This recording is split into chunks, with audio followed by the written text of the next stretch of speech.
Hey, greetings there, everybody. It is GleeCon here again with another episode of Lore of Warcraft. On our last episode, oh geez, we finished off the manga trilogy, the Sunwell trilogy, where we found out that Envina was just created by Krasis, by Coriel Straws, to sort of protect the remnants of the Sunwell. Um, kind of hold that on until later. And we did read about that in Chronicles, but this was that story basically told in the Chronicles form. And it brought Krasis and Kalak and Tyrigosa, Darkhandra Thul. Even we had Sylvanas and um, Lorthamar Theron. We had all these players in that region kind of coming together. And the side lore, we've been looking at this World of Warcraft campaign setting for Dungeons and Dragons, a revamping of both the core source book for Dungeons and Dragons, third edition revised, and the Warcraft role-playing game. So stay a while and listen as we continue this one. We're going to do part 3. We'll do the entire part called Playing the Game, and really there is not a lot because this is all either a restating of basic Dungeons and Dragons rules or things that were already covered in um, the other source book. So chapter 12 is called Combat, and this is just rules. I'll read the first little paragraph. It says, a human paladin's hammer smashes into an orc warrior's shield. A volley of arrows loosed by night elf scouts hisses through the air like a swarm of locusts. The claws of a frost saber cat tear through the flesh of an enraged satyr. Such are the sounds of battle heard over all of Azeroth, the sounds of an adventurer's life. Heroes continually find themselves facing combat.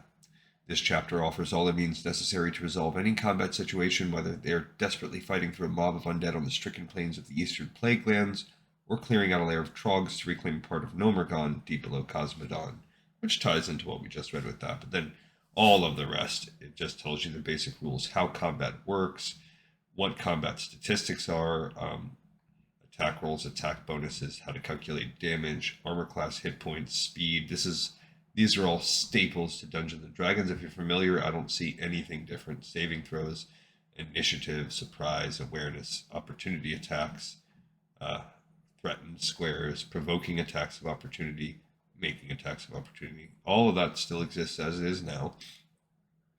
Actions in combat, what the combat round is, what are the action types, the standard action, the move action, the full round action, the free action. The full round action, I think, has been taken away. That's not a thing anymore. And here's a list of all the different actions, and they seem to be mostly the same. So I'm not even going to name them all as I go through them. Well, there's a picture of an Archmage. I will tell you if there's anything that's noteworthy for being different. Total defense, I think there's just a defend action now.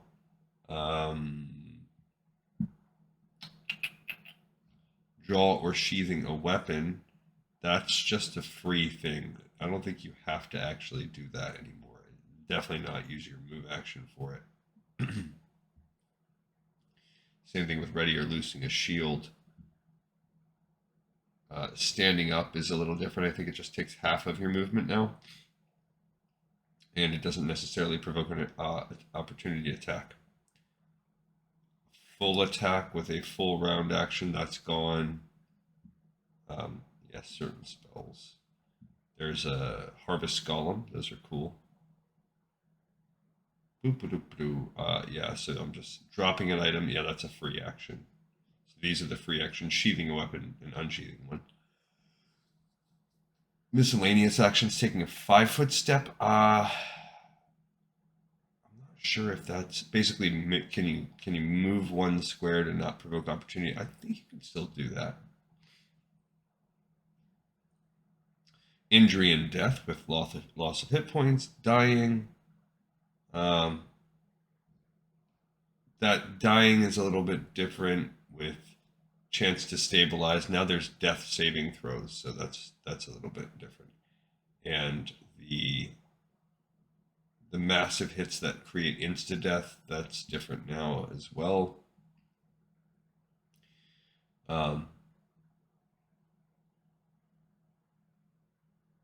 It says non-lethal damage. This has been very much simplified. Temporary hit points, stable characters and recovery, healing. Yeah, this is all just basic. Movement, positions, and distancing. Tactical movement, how far can you move? Moving through a square, terrain, special movement rules. Yeah, those are all just big and little creatures in combat. Just the gist. There is reach that comes into play with the big ones, and spacing where you can stand for small ones.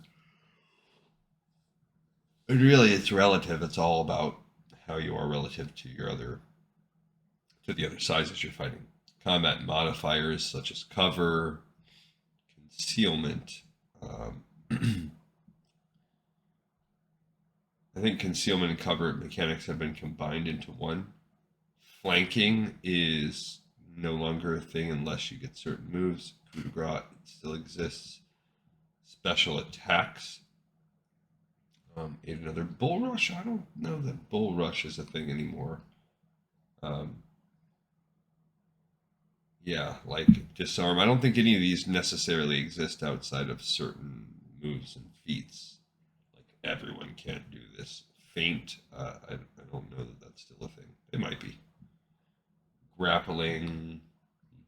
But yeah, this is nothing to do. This is straight up Dungeons and Dragons, not to do with World of Warcraft at all, which is why I'm just pinning opponents, just flipping through it. Mounted combat is important to this. Overrun, I don't know that still exists now. I do remember doing that, but because there's feats that have to do with it. Sunder, throwing a splash weapon, tripping, turning and rebuking undead. That's dealt with within the class skills. And again, I think it's a lot simplified now and a lot less powerful. Neutral priests choose what kind they want to turn. So yeah, it's just randomness. 2-weapon fighting. Special initiative actions. You can still delay and ready. Yeah. So that's that. That's the whole chapter. Literally just a rehash of what you'd find in like the player's handbook. Which is why I think it's a little redundant to even include it in this book, but whatever, it's why this book's probably so big. And we're going to continue on with chapter 13, abilities and conditions. So there are special abilities, ability score loss, charm and compulsion. I think this is just an extension of the same, nothing to do with Dungeons and Dragons. I'm actually just going to skim on through. Level loss, I don't know if that might exist. That's really OP and devastating if your character were to suffer a level loss. I don't know if you can still do that. It says incorporeal is ethereal. There is no ethereal plane. There is the Emerald Dream. So whatever. Low light vision. The different conditions. Chilled still exists, but it's just like a slowed thing.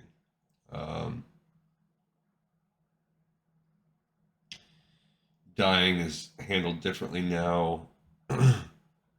Cowering, I don't know if that still exists. The difference between dazed and dazzled, stupid. Deafened, it does exist. Flat-footed. I don't know that flat-footed still exists yet. That's a picture of an orc from CGI. Frightened, yeah. So I think that coward is not as much the same. Nauseated, no. Panicked as opposed to frightened. They've taken a lot of these out. They've reduced a lot of things like sickened and they've just reduced to one stat called poisoned, which is disadvantage. That's all you get. Which I actually like it rather than trying to remember all these different rules. Unconscious. All right, and that's it. That's this whole part, just rehashing Dungeons and Dragons revised 3rd edition. Boom, nothing different. And the game has evolved a lot since then. I don't mind it. I don't hate this. I did hate 4th edition Dungeons and Dragons. really disliked it compared to every other edition, and I like 5th edition a lot now the way they have it. And I kind of bummed if they decide to move on because I feel like they have a good thing going. And there's a reason why we're only talking about Dungeons and Dragons right now, because literally that section of the book had nothing to do with World of Warcraft. All right, cool. Thank you everybody so much for watching and for listening, and we will plow on ahead with that and other lore in future episodes of Lore of Warcraft. This one, In the Pie, 5x5.